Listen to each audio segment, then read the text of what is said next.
حضرت ابو الحسن رحمۃ اللہ تعالی علیہ حضرت معاذ ابن جبل رضی اللہ تعالیٰ عنہ کے پاس بیٹھا کرتے تھے.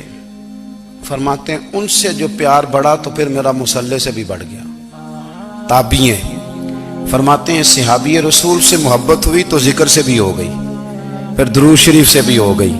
محبت ان سے بڑھی تو پھر اللہ نے مسجد کا پیار بھی بڑھا دیا.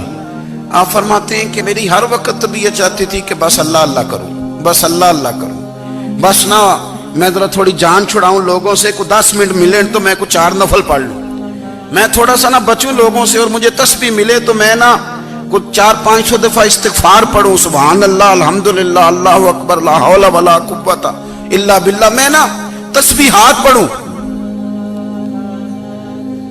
فرماتے ہیں کہ بچے تھے گھر میں 6-7, غربت تھی, کام ملتا کوئی نہیں تھا, اور میں کام چور نہیں تھا, کام ڈھونڈتا تھا, پر اللہ کی قدرت کے کام نہیں ملتا تھا. فرماتے ہیں کہ میں نے ایک دن اپنی اہلیہ سے کہا کہ آج میں پھر جاتا ہوں کام ڈھونڈنے. تو میری بیوی بڑی فرما بردار تھی, پر اس دن نہ غربت کے ہاتھوں تنگ آ کے کہنے لگی آج نانا کوئی تو چیز لے کے آیا. تو مجھ سے بچوں کی بھوک نہیں دیکھی جاتی. یہ سب روگاں دا روگ محمد جس دا نام غریبی, کنڈ بلا کے لنگ جاندے نہیں دوست یار قریبی. آج نہ کچھ لے کے آیا تو میں بچے لے کے میکے چلی جاؤں گی. شیخ فرماتے ہیں کہ میں بڑا پریشان گھر سے نکلا, پر میں نے صبح سے لے کے زور تک کام ڈھونڈا, کام ملا کوئی نہیں. تو میرے دل میں خیال آیا چلو کام نہیں ملتا تو اللہ اللہ تو کرے نا, چلو بندوں کی مزدوری نہیں ملتی تو رب کریم کی عبادت ہی کرتے ہیں. فرماتے ہیں کہ میں نے نا فرات کے پانی سے وضو کیا, نہر کے, شدید دھوپ تھی, ساتھ ریت تھی اور ریت تپ رہی تھی. میں نے اپنا رومال وہیں مصلی کے طور پر بچھا لیا, اور فرماتے ہیں کہ زور سے لے کر عصر تک نماز پڑھی. دھوپ بھی پورے زور پہ, پر میرے سجدے کا ذوق بھی پورے زور پہ. فرماتے ہیں سورج بھی چمک رہا ہے اور رب کی عبادت کا ذوق بھی پورے زور پہ. میں سجدہ کروں تو پھر میرا اٹھانے کو جی نہ چاہے. میرے استاد لکھا کرتے تھے, یہ ان کا شعر ہے, وہ کہا کرتے تھے مجھے سوز دے, مجھے ساز دے, اور مجھے نیم شب کا نیاز دے, دم سجدہ خود کو میں توڑ دوں, مجھے ایسا ذوق نماز دے.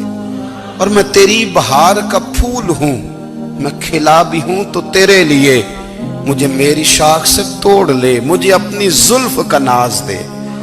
بھائی فرماتے ہیں کہ عصر تک میں نے نفل پڑھے, دل ڈھلنے لگا, عصر کی نماز پڑھی اور میں وہاں سے چلا.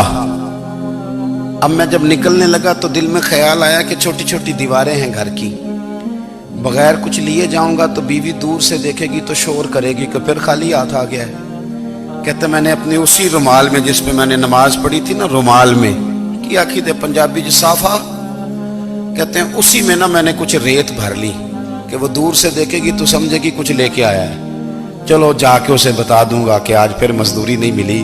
کہتے ہیں وہ ریت لے کر جب میں گھر میں گیا تو پہلے بیوی دروازے پہ کھڑی ہوتی تھی, پوچھتی تھی خالی ہاتھ آ گئے ہو؟ آج میں نے دیکھا تو ہے ہی کوئی نہیں.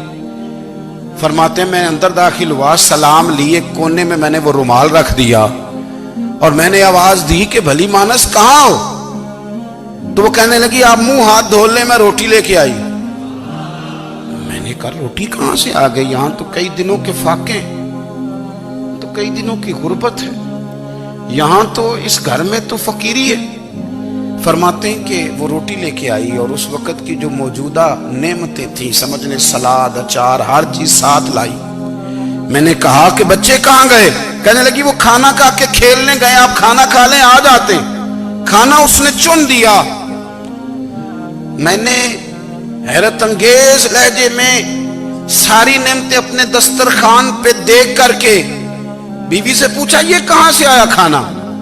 بچوں کو تو نے کہاں سے کھانا کھلایا؟ یہ سارا کچھ کیسا ہے؟ کہنے لگی پتہ نہیں آج آپ کس کریم کی مزدوری کرنے چلے گئے تھے, پتہ نہیں کس کریم کی. میرے گھر میں تو اتنی نعمتیں آئی ہیں کہ مجھ سے سنبھالی نہیں جا رہی, اتنا اناج ہے, اتنا گندم ہے, کس کریم کے دروازے آج چلے گئے تھے؟ یہ کہتے کہتے وہ اٹھی اور اٹھ کر کے کہنے لگی پہلے بڑا کچھ آیا تھا, اب کیا لے آئے ہو؟ اور جا کر کے نا اس نے وہ ریت والا رومال کھولا, کہنے لگے میں تو لے کے آیا تھا ریت, تو میرے رب نے اسے بھی سونے اور ہیرے بنا دیا تھا. جب آپ کی توجہ اللہ کی جانب, میرے نبی پاک صلی اللہ تعالی علیہ وسلم نے فرمایا ہر چیز اپنے رب سے مانگ, ہر چیز مانگ, ہر چیز مانگ. یا رسول اللہ کیا کچھ؟ میرے محبوب نے فرمایا تیرے گھر میں نمک بھی ختم ہو جائے تو وہ بھی اپنے رب سے مانگا کر. تو مانگنا, وہ تجھے دے گا, تو اس کی بارگاہ میں کشکول طلب دراز تو کرنا. اور ترمذی شریف میں عجیب لفظ ہے, رسول کائنات نے فرمایا, رب کریم فرماتے ہیں جب میرا بندہ ہاتھ اٹھاتا ہے نا تو مجھے حیا آتی ہے کہ میں خالی کیسے لوٹا دوں اس کے.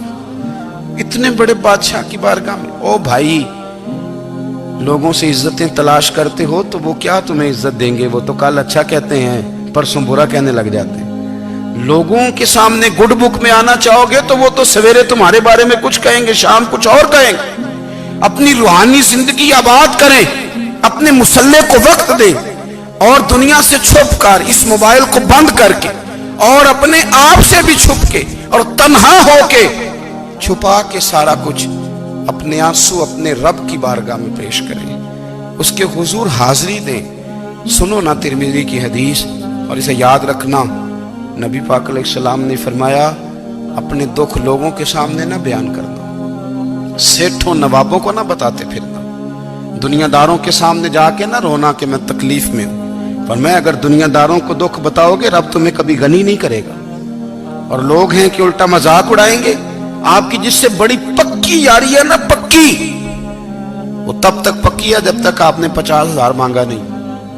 اور جس وقت آپ نے کہہ دیا کہ میں مجبور ہوں میری مدد کر, تو پھر ختم ہو گئی دوستی. لوگوں کی تعلقات آپ کے ساتھ تب تک ہیں جب تک آپ ان سے کوئی ضرورت وابستہ نہیں کرتے. کریم محبوب فرمانے لگے بندوں کے سامنے دکھ نہ بیان کرنا, اللہ تجھے کبھی غنی نہیں کرے گا. تو اپنے دکھ اپنے رب کو بتا, تو دعائیں مانگ, تو اس کی بارگاہ میں حاضر ہو, تو اس کے حضور عرض کر. فرمایا اپنے دکھ اپنے رب کو بتا, وہ جلدی کرے یا دیر سے کرے تجھے ساری